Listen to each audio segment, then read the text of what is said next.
बात लिखिएगा। वैसे तो मैं कथा में बताया करता हूं, ठाकुर जी यदि आपके जीवन में आ गए तो आपके हृदय की स्थिति क्या हो जाएगी।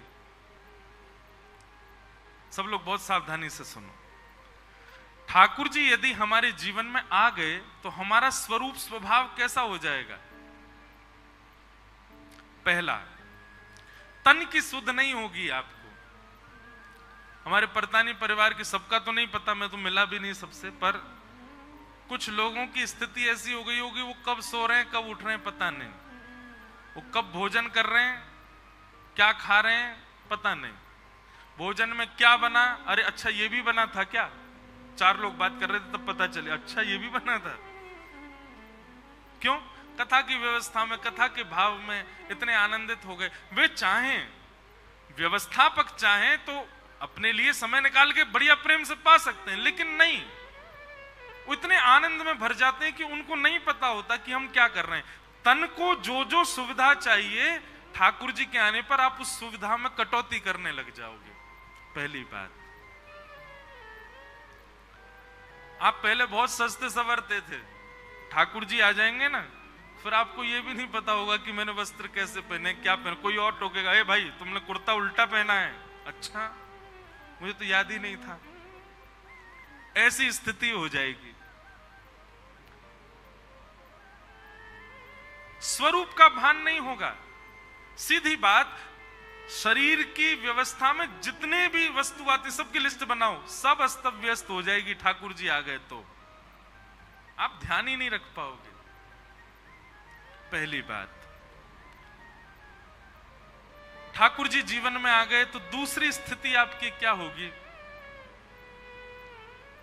संग्रह की भावना खत्म होगी। संग्रह, ये रखूं, ये भी रखूं, ये भी कमाऊं, ये भी कमाऊं, ये भी रखूं, ये भी मुझे मिले, ये भी, ये स्थिति खत्म हो जाएगी। कैसी हो जाएगी? तू भी ले, तू भी ले, ए तू कहां जाता, तू भी लेके जा।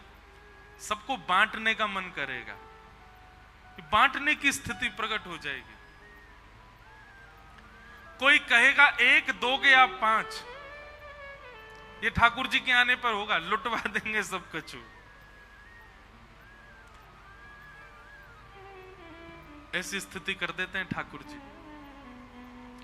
ठाकुर जी जीवन में आएंगे तो संग्रह की स्थिति खत्म हो जाएगी, दान का स्वभाव प्रकट हो जाएगा। 2 बातें हो गई। ठाकुर जी जीवन में आएंगे तो तीसरी स्थिति क्या होगी, इतना भाव आ जाएगा मन में कि कोई इतना भी आपसे कह देगा ना, मैं तो आ रहा था, बहुत जोर से धूप लग रही थी, अब छतरी थी नहीं तो धूप में ही चलता हुआ आ गया। अब उसने सामान्य बात कही पर आपके नेत्रों से आंसू गिरने लगेंगे, इतनी दया हृदय में उमड़ने लग जाएगी। एक बात याद रखिएगा, ये पैरामीटर है ठाकुर जी से समीपता और दूरी का। कोई कितना भी अपनी दयनीय बात बतावे और आपके नेत्रों में सजलता क्या, आपके चित्त में दया भी ना आवे, तो समझो ठाकुर जी बहुत दूर हैं आपसे। और कोई सहजता बता दे कि मैं तो चलते चलते फिसल गया, गिर गया, मेरे तो कमर में लगे, इसी बात से आपके नेत्र सजल हो जाएं, बहुत समीपता है ठाकुर जी की। समझ में आई बात? अत्यंत सरल भाव सुनकर के भी आपका हृदय भर आवे तो समझो ठाकुर जी जीवन में आ गए। और किसी के अत्यंत दयनीय स्थिति सुनकर के भी पत्थर हृदय बना रहे तो समझो ठाकुर जी बहुत दूर हैं अभी आपसे।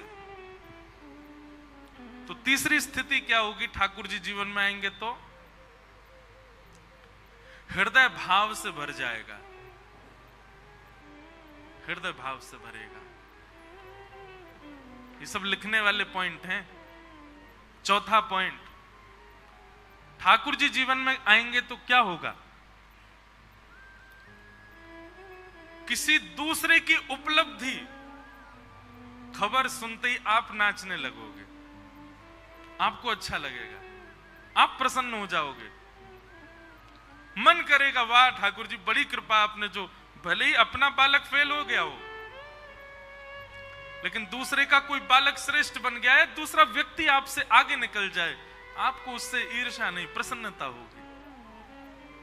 ऐसी स्थिति हो जाएगी ठाकुर जी जीवन में आ गए तो। कुछ पॉइंट्स हैं ऐसे, ठाकुर जी जीवन में आए तो क्या क्या होगा। कितने पॉइंट हो गए? कितने? जोर से बोलो। और सोने वालों को कोनी मार दिया करो, पुण्य मिलेगा। सत्य बता रहे, एक गोवर्धन की परिक्रमा का पुण्य मिलेगा आपको। और सुनो, जो बेचारा जग के कथा सुनना उसमें कोनी मारी तो फिर पुण्य कम होगा, जबरदस्ती कोनी नहीं मारना। अच्छा एक बात बोलूं, आज मुझसे कोई बोला, बोले महाराज जी आप कल कह रहे थे, परसों शिकायत कर रहे, कौन कौन लोग हैं बताओ तो। मैंने कि देखो हैं तो 2-3 ही लोग, पर 2-3 के चक्कर में पूरी क्लास को डांट पड़ती है। अब कौन है वो तो नहीं बताऊंगा, जिस दिन कथा पूरी करके जाऊंगा उस दिन छेड़ जाऊंगा उनको, तुम ही थे।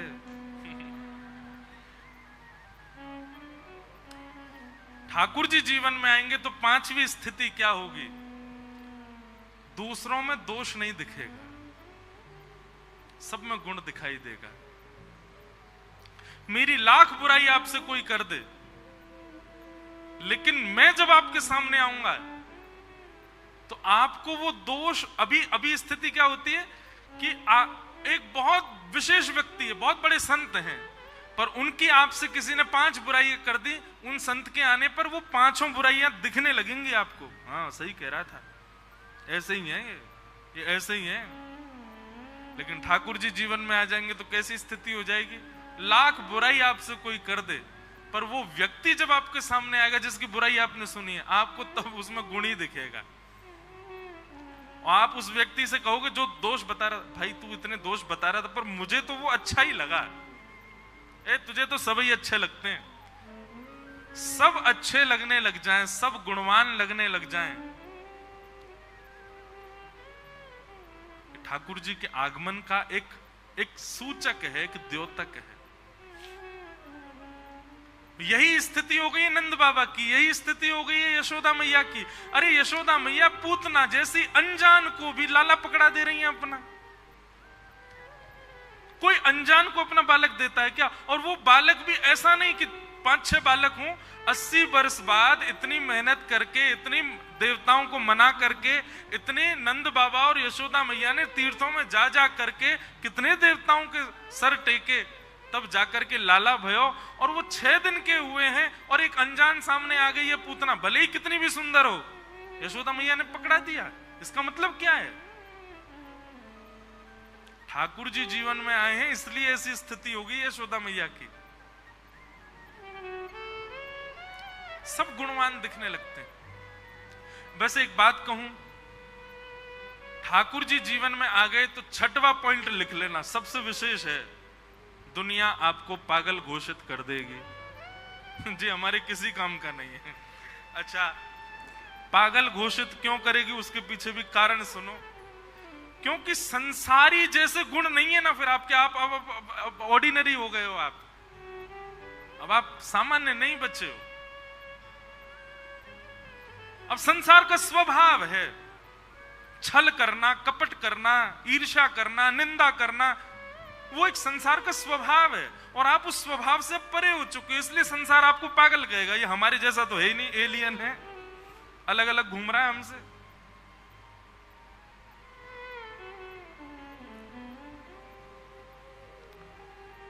मीराबाई से एक मनचले व्यक्ति ने कहा कि आप संतों की आज्ञा मानती हैं? मीराबाई बोली हाँ। एक संत ने मुझे आज्ञा की है, क्या? कि आप मेरे साथ सो जाओ। अब मीराबाई परम वैष्णवी हैं। मीराबाई कहती हैं आपको किसी संत ने आज्ञा की? बोले हाँ। ठीक है, संत की आज्ञा है तो मैं स्वीकार करती हूं। कैसे? हजारों भजनानंदी संत बैठे थे, बोले इन्हीं के बीच में ही विराजो मेरे पास, सबके बीच में विराजो। जब संतों की आज्ञा है तो फिर संतों को भी कोई भाव नहीं आएगा ना। उस व्यक्ति का हाथ पांव कांपने लगे, चरणों में गिर गया, कान पकड़ लिए, क्षमा कर दो मुझे, मैंने तो आपको ऐसे ही भाव से देखा, पर आपका भाव तो बहुत उच्च हो चुका है। वैष्णव होना बहुत बहुत बहुत उच्च प्रकार की बुद्धि का प्राप्त हो जाना है। फिर संसार जैसे लक्षण नहीं रहेंगे आप में। ठाकुर जी जीवन में आ जाएंगे, आप वैष्णव हो जाओगे तो संसार के आचार विचार व्यवहार जैसा भाव नहीं रहेगा आपका, आप उससे परे हो जाओगे। अच्छा एक बात, इसमें कई लोगों को ऐसा लग सकता है कि ठाकुर जी के जीवन में आने के बाद हम क्या बिल्कुल वैसे हो जाएंगे, मतलब क्या बोले उसको, चतुर का उल्टा क्या होता, भोला, क्या हम बिल्कुल भोले भाले हो जाएंगे, मतलब हमारे साथ कोई कुछ भी कर जाए? नहीं, अत्यंत विवेकी और हो जाओगे आप। आपको पता चल जाएगा व्यक्ति के केवल राम कृष्ण हरि, ये 3 शब्द उसने आपसे बोले, उसके स्वर से, उसके शब्द से ही आप पता कर लोगे कि इसके मन में विचार जो है वो उचित नहीं है।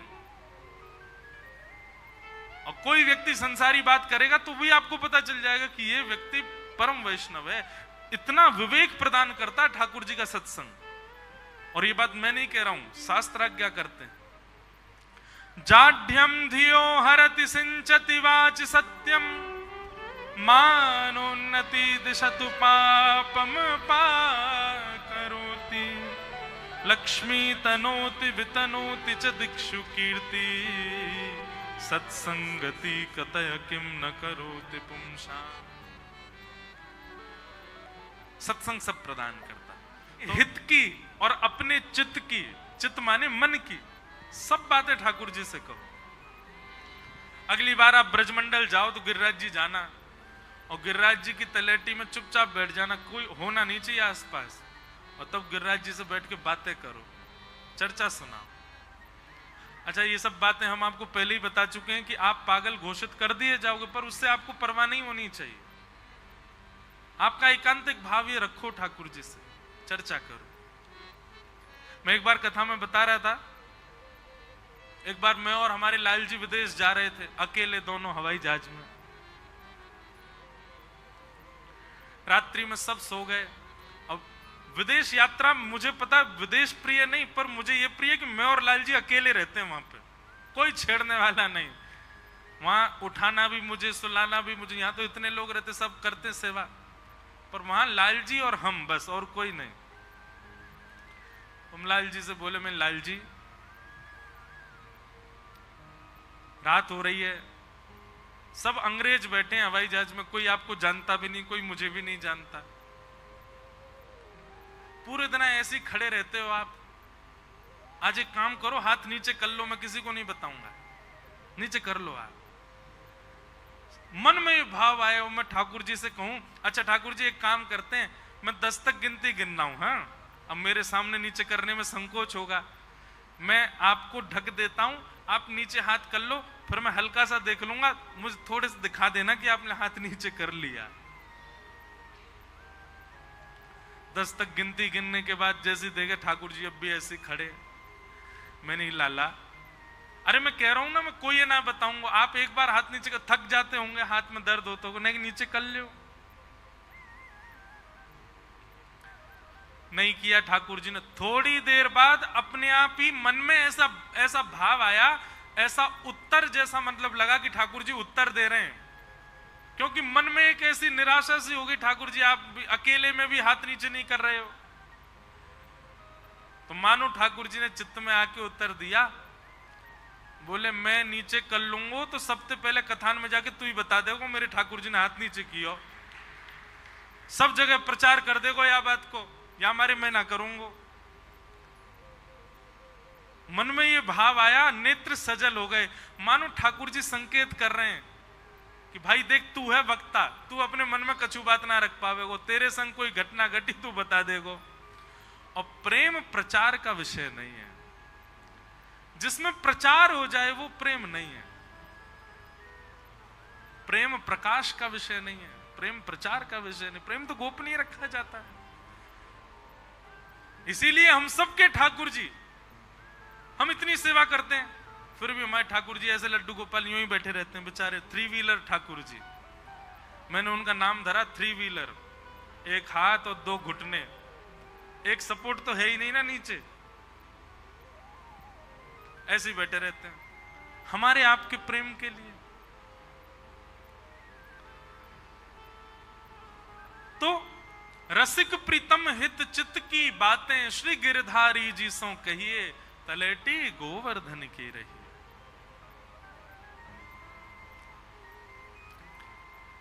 भगवान ने जैसी देखा सक्टासुर ऊपर आया। तो मैं ये बात कह रहा था कि हमारे घर के ठाकुर जी जो हैं या कहीं के अटेंशन सीकर बहुत हैं, उनका ये रहता है कि सब कुछ मेरे से रखो, घर में कुछ भी हो उसमें मेरे से तुम्हारा ध्यान नहीं जाना चाहिए। आप इस बात को यहां से प्रारंभ करो कि कल कोई पूछे कि घर में कितने सदस्य, अगर आपने 4 बताए, मैं, मेरी पत्नी और मेरे 2 बच्चे, उसी समय ठाकुर जी जड़ हो जाएंगे आपके घर के। बोले अच्छा बेटा तू ही है या घर में, हम तो है ही ना है। हमेशा उनको इंक्लूड करके ही बताओ। 5 सदस्य हैं घर में, कौन कौन है? बोले एक तो हम सब के नाथ, हम सब के प्राणेश हमारे ठाकुर जी, पहला परिचय उनका, फिर अपना पत्नी का यहां से प्रारंभ करो। हम भूल जाते हैं ठाकुर जी को, भूलते हैं कि नहीं? सत्य बताओ। यहीं से प्रारंभ करो। अब कोई भी पूछे घर में कितने लोग रहते हैं, तो ठाकुर जी सहित अपना अंक बताओ और सबसे पहला परिचय ठाकुर जी का दो। तब ठाकुर जी कहेंगे हाँ भैया ये मुकु माने, ये मुकु जाने, ये मुकु स्वीकार करके बैठो है। थारे घर में रहूं निरंतर, थारो ही भोग लगाऊं, मारा गिरधर लाल, थारो नचायो नाचूं रे। मारा गिरधर लाल, थारो नचायो नाचूं रे। मारा गिरधर लाल, थारो नचायो नाचूं रे। गिरधर लाल, थारो नचायो नाचूं। घर के ठाकुर जी अटेंशन सीकर हैं, 24 घंटा उनमें ही लगे रहो। उनमें लगे रहो मतलब उनको याद रखो कि हाँ वे भी हैं, वे ही हैं घर में, हम तो उनके यहाँ दास बन के बैठे हैं। ऐसे भाव है। हरि भक्त परायण श्री बाला साहेब वड़वे महाराज जी हमारे मध्य पधारे, उनको बारंबार वंदन, बारंबार प्रणाम। सक्टासुर नाम का दैत्य आया, भगवान ने अपने पैर के प्रहार से बैलगाड़ी उड़ा दी और सक्टासुर का वध कर दिया। 3 महीना के ठाकुर जी, जोर की आवाज हुई, सब लोग दौड़े, देखे बैलगाड़ी उल्टी पड़ी है, सक्टासुर दबा पड़ा है, मर गया। ठाकुर जी वहां दूध घी दही के मटके फट गए, उनमें ही लेटे हुए। यशोदा मैया ने आकर के लाला को उठाया, इतनी बड़ी बैलगाड़ी कैसे गिर गई? भागवत जी में वर्णन है, एक छोटा सा बालक गयो और यशोदा मैया तो बोलो मैया मैं बताऊं कैसे गिरी? बोले बता। मैया जी तेरो नेक्सो सो लाला 3 महीना को? बोले हाँ। मैया जाने अपनो पाम इतनो लंबो कियो और लंबो करते ही गयो, फिर यहाँ ने पीछे करके यूं तक के मारी, बैलगाड़ी यूं घूम के नीचे गिर गई और पलट गई मैया। यशोदा भैया बोली यहाँ पे आइयो। झूठ काय को बोल लो? बोले मैया तेरी सौगंध झूठ ना बोल लो। मैया ने दियो एक, मेरी सौगंध और खारो है। 3 महीना को लाला मेरो नेक्स्ट सो अभी करवट लेनो सीखो कल लेते, और तू कह रहा याने पाम लंबो करके मार दियो। मैया सांची कोई की कसम खब्बा ले, मैंने अपनी आंखन ते देखो तेरे लाला ने बैलगाड़ी घेरी है। मैया बोली भाज जा नहीं तो दूसरा दूंगी। फिर झूठ बोले। सुखदेव जी कथा कहते कहते हंसने लगे और कह रहे हैं परीक्षित अप्रेमयम बलम तस्य बाल कस्य न ते विदु। बालक तो सच बोल रहा है, उसने देखा ठाकुर जी को, लेकिन यशोदा मैया का जो प्रेम है, जो वात्सल्य है, प्रेम का स्वरूप होता है। प्रेम में कभी भी प्रेमी की प्रभुता नहीं दिखाई देती। अगर आपको किसी की प्रभुता दिख रही है और फिर आपको प्रेम हो रहा है तो वो प्रेम नहीं है। प्रभुता देख करके, प्रभुता मतलब योग्यता, प्रभुता मतलब उसकी श्रेष्ठता। बालक डॉक्टर बन जाए, एसीपी बन जाए, प्रधानमंत्री बन जाए और मां के पास आवे तो मां तब भी यूं कहेगी गोदी में बैठ जा मेरी में। क्यों? उसको प्रभुता नहीं दिखाई देती। प्रेम में प्रभुता दिख रही है, तो प्रभुता दिख करके जो आकर्षण है वो आकर्षण है, वो प्रेम नहीं है। प्रेम में प्रभुता नहीं।